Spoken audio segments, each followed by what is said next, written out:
Baik, assalamualaikum warahmatullahi wabarakatuh. Balik lagi dengan saya Raihan Rahman Hidayat di video Learning Journal pada mata kuliah Public Speaking. Hari ini atau malam ini kita akan membahas terkait dengan fobia speaking yang dibawakan oleh kelompok 2. Kelompok 2 di dalamnya ada saya sendiri di situ. Nah, teman-teman, fobia public speaking ini banyak sekali ya. Pembahasannya itu begitu sangat lengkap sekali. Tapi sebelumnya, seperti biasa, kita melihat kawan-kawan yang selalu maju ke depan gitu ya. Ada dua orang yang maju ke depan pada saat itu. Nah, mungkin kita akan langsung saja membahas terkait dengan fobia speaking atau fobia atau ketakutan berbicara. Semua orang pasti pernah mengalami hal seperti ini.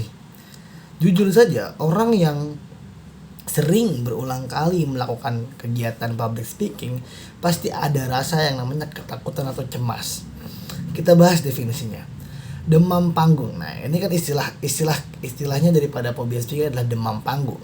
Demam panggung adalah perasaan cemas atau resah yang muncul saat seseorang harus tampil di hadapan publik atau di hadapan umum. Istilah ini berasal dari dua kata. Yang pertama ada demam yang berarti gangguan fisik, dan yang kedua ada panggung yang berarti tempat pertunjukan.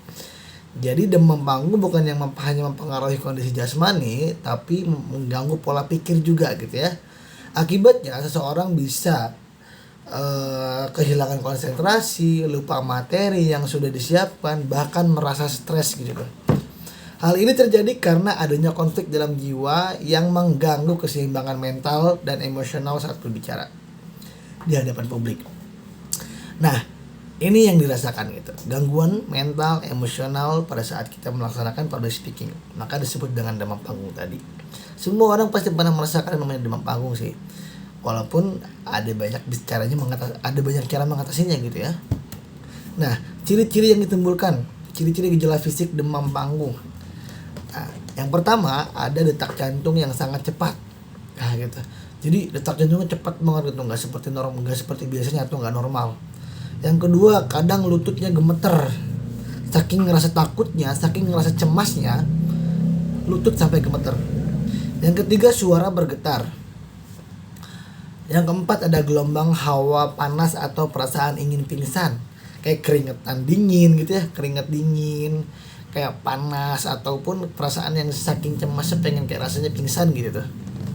Yang kelima, ada kejang perut atau mual. Nah, biasanya timbulnya ini sebelum kita melakukan public speaking gitu tuh. Ini pasti akan timbul nih rasa kejang perut, mual, atau ke kamar mandi gitu bolak-balik terus gitu ya. Itu pasti akan dirasakan. Yang keenam ada hiperventilasi atau gangguan napas. Kadang kita ngerasa kayak napas kita nggak normal gitu ya pada saat melakukan public speaking. Nah, itu ciri-ciri gejala fisiknya. Yang ketujuh ada mata berair, hidung berlendir gitu ya. Saking takut, saking cemasnya, maka muncul gejala-gejala fisik tadi gitu yang terlihat seperti itu. Lalu ada juga nih gejala mental, ciri-ciri gejala mental. Kalau tadi itu adalah gejala fisik, nah yang ini adalah gejala mental. Nah, yang pertama ada mengulang kalimat. Saking kita takutnya, saking cemasnya, perkataan yang kita ulangi kepada audiens itu lagi. Yang kedua ada lupa ingatan. Lupa ingatan di sini bukan maksudnya lupa ke semuanya ya, tapi lupa ingatan di sini adalah lupa terhadap materi yang ingin disampaikan kepada audiens. Padahal kita udah mempersiapkan dengan jauh-jauh hari nih, tapi tiba-tiba ngeblank gitu tuh, karena gangguan mental tadi gitu, ciri-cirinya gejala mental tadi. Yang ketiga ada kacauan berpikir, sama aja jadi kita ngeblank juga gitu ya, kosong pikiran kita, kacau lah pikirannya gitu tuh.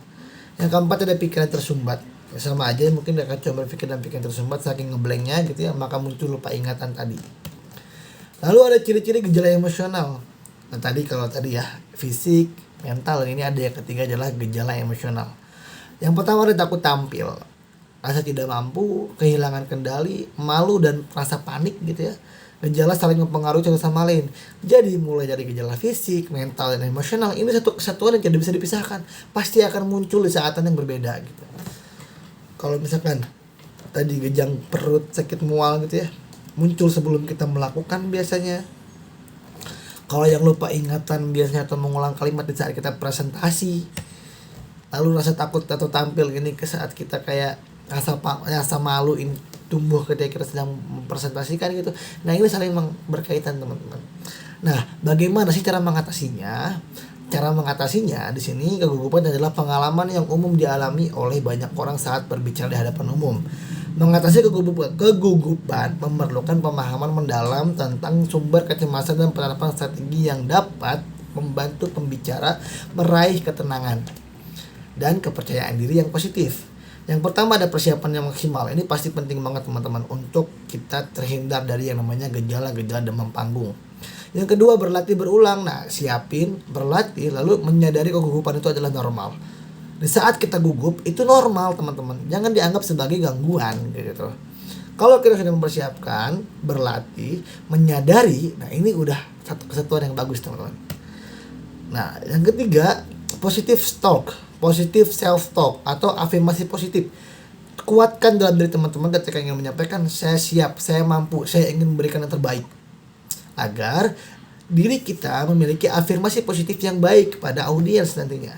Jangan memaksakan kesempurnaan dan yang terakhir, fokus pada pesan, bukan diri sendiri. Fokus pada pesan yang ingin kita sampaikan kepada audiens. Yang udah kita latih, yang udah kita siapkan, nah itu fokus pada ke situ. Maka itu perlu, teman-teman, perlu ditekankan dengan baik gitu ya. Nah, itu aja mungkin pembahasan daripada phobia speaking pada kali ini. Cukup sekian dari saya, kurang lebih mohon maaf. Wabillahi taufiq wal hidayah, yakinkan dengan iman, usahakan dan yang disampaikan dengan amal. Wallahu wafiq, wabillahi taufiq wal hidayah. Assalamualaikum warahmatullahi wabarakatuh.